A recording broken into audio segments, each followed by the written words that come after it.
Salut à tous et bienvenue ce soir. Manchester City s'impose 2-0 face au Napoli. Il faut savoir que la belle histoire ce soir, c'était Kevin De Bruyne, le prince Kevin De Bruyne qui retourne chez lui à l'Etihad, mais cette fois-ci de l'autre côté pour affronter Guardiola, pour affronter Haaland, pour affronter Diaz, pour affronter Rodri, pour affronter tous ses anciens coéquipiers, Bernardo Silva, etc. Ça, c'était la belle histoire du soir. Malheureusement, on y reviendra, mais il est très vite sorti.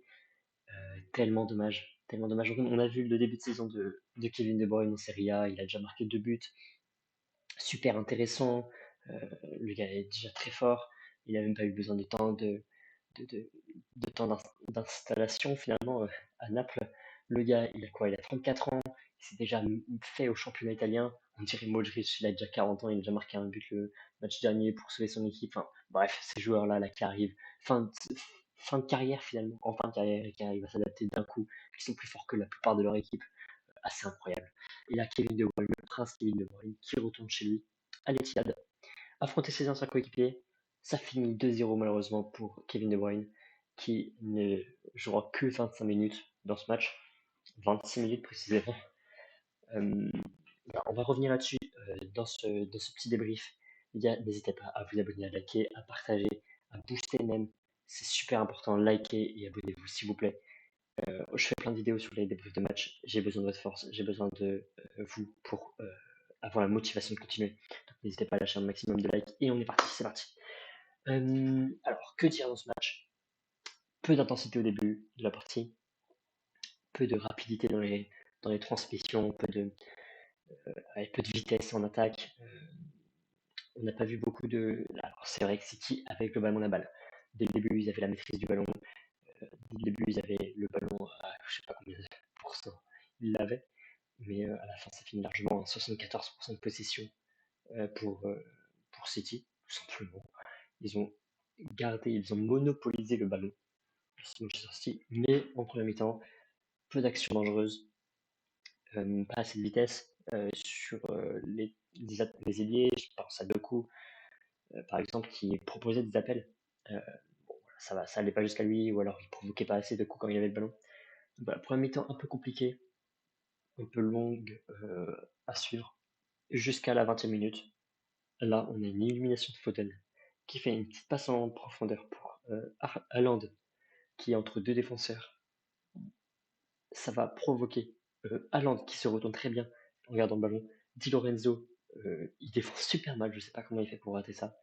Il essaie de revenir sur Haaland, mais il est obligé de tacler Haaland, qui était face à Milinkovic-Savic. Di Lorenzo qui tacle Haaland, qui ne touche même pas le ballon, qui fait faute, évidemment carton rouge, pas de débat. L'arbitre ne voit pas directement le carton rouge. Au début, c'est pas expulsion, c'est allez, on va voir la VAR. Et là, ok, on comprend Di Lorenzo, énorme faute, il rate l'occasion du but, enfin, il fait rater Haaland face à face entre Haaland et Milinkovic-Savic. C'est évidemment rouge, il n'y a pas de débat. Et là, ça va tout changer. Ça va tout changer. Bon, enfin, là, Kevin De Bruyne sort 5 minutes plus tard. Il faut bien que Conte fasse un nouveau défenseur, enfin, mette un nouveau défenseur. Et puis, Anguissa, bah, voilà, c'est un profil aussi très défensif, contrairement à De Bruyne qui est plutôt offensif. Donc voilà, il fait sortir De Bruyne pour mettre Oliveira, je crois.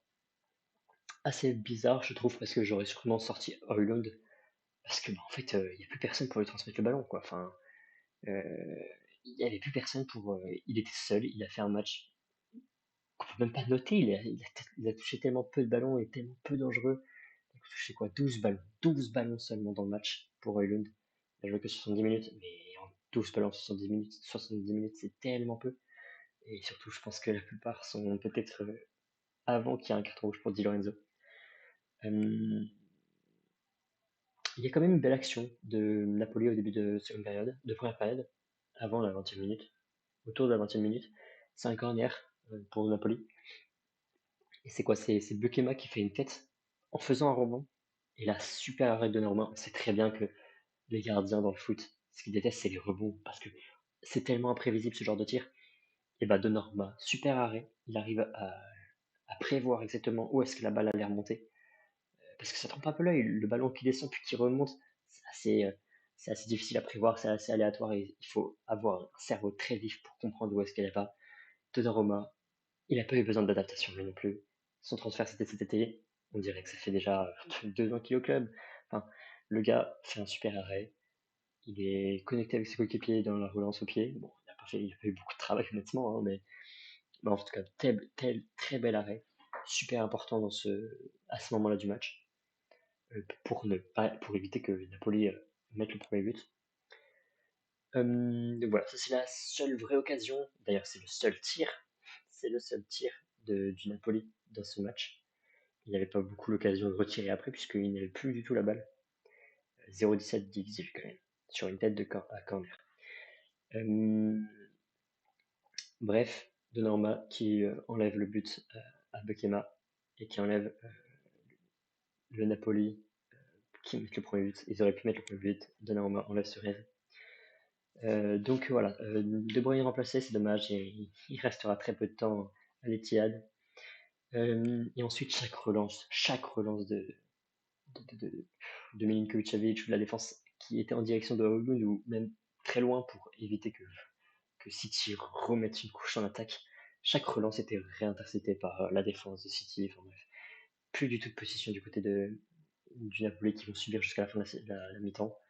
À chaque fois, Højlund perd ses duels, bon, il ne pouvait rien faire. Et au contraire, Foden, lui, superbe match de Foden qui trouve des petits espaces pour Haaland, euh, surtout des passes pour Haaland.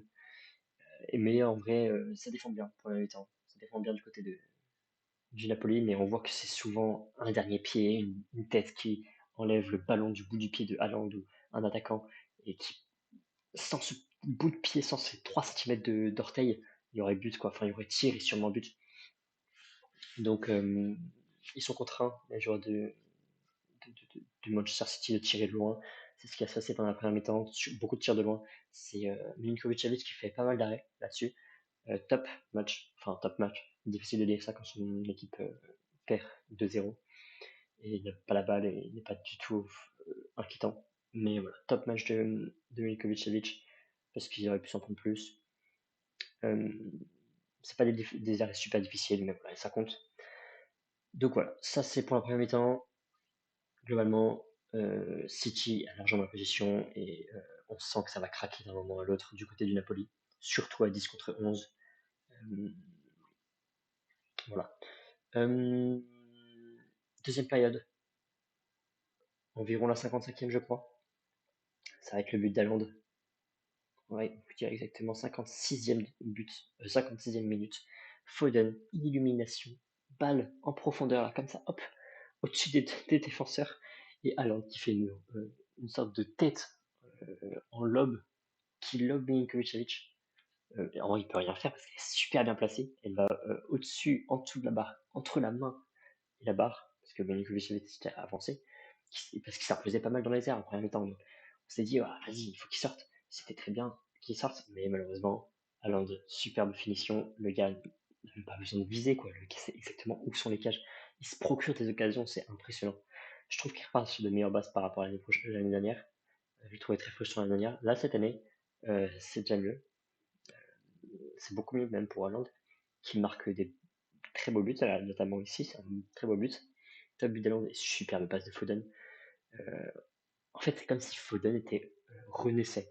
On dirait que depuis que Cherki est arrivé, on a tous vu qu'il y avait cette compétition. On a tous vu les vidéos où Foden il essaie de flex face à Cherki et tout. Et bah peut-être que ça fait un peu de- de- une motivation supplémentaire pour Foden qui essaie de montrer qu'il mérite sa place. En tout cas, top match. Là, c'est déjà ce week-end face à United.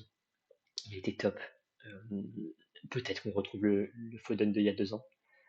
Le Foden Ouais, le Foden meilleur joueur de Première Ligue. On espère parce que c'est vraiment un top joueur quand il est comme ça. Quand il est dans ce rôle-là. Et à partir de là, bon, bah, le Napoli n'a plus la balle. Plus grand chose à se mettre sous la dent. Ouais, il n'y a pas d'énormes occasions. C'est pas des La défense reste solide, essaye de rester solide. Il y a quand même le deuxième but qui arrive, Doku qui dribble tout le monde, qui profite même d'un positionnement d'Oreilly pour passer à sa gauche. Il le contourne. Il le contourne clairement. Je vais vous montrer un peu.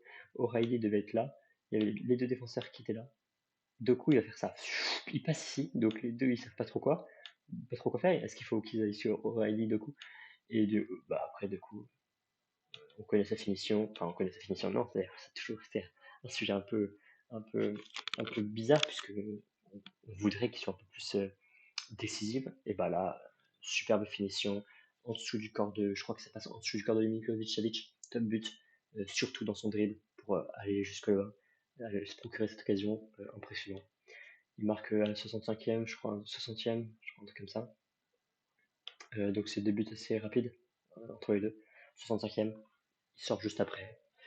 Voilà, ça devait craquer du côté de Napoli, il jouait à 10 contre 11, il n'avait pas la balle, il subissait clairement, voilà.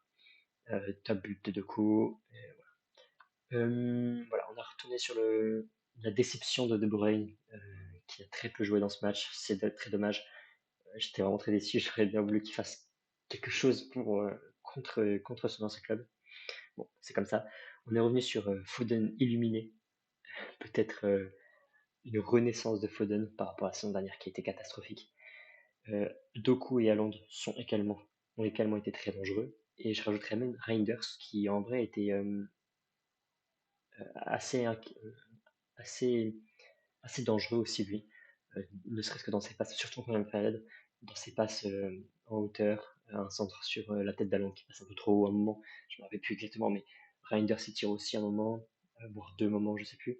Bref, il reste un peu dangereux de Reinders quand même. Ouais, donc on est revenu sur le fait que Doku, Foden et Haaland ont été très bons, même ce week-end. Et là, on voit qu'ils ont été là, en fait. Enfin, c'est les meilleurs joueurs de ce match. En plus, Doku, Haaland, euh, décisif. Foden, décisif aussi avec une passe D. Que dire de plus? Milinkovic-Savic de l'autre côté, c'est le seul qui a été un petit peu bon finalement, le seul qui a fait un match correct en vrai, parce que sinon le reste c'est un peu dommage. Le carton rouge qui change vraiment la physionomie de la rencontre, hein, même si avant City maîtrisait le match, ben voilà, ça reste City qui reste dangereux et Napoli qui peut rien faire. Euh, il faut retenir que ça reste un match avec peu d'intensité quand même. On va rapidement revenir sur les statistiques.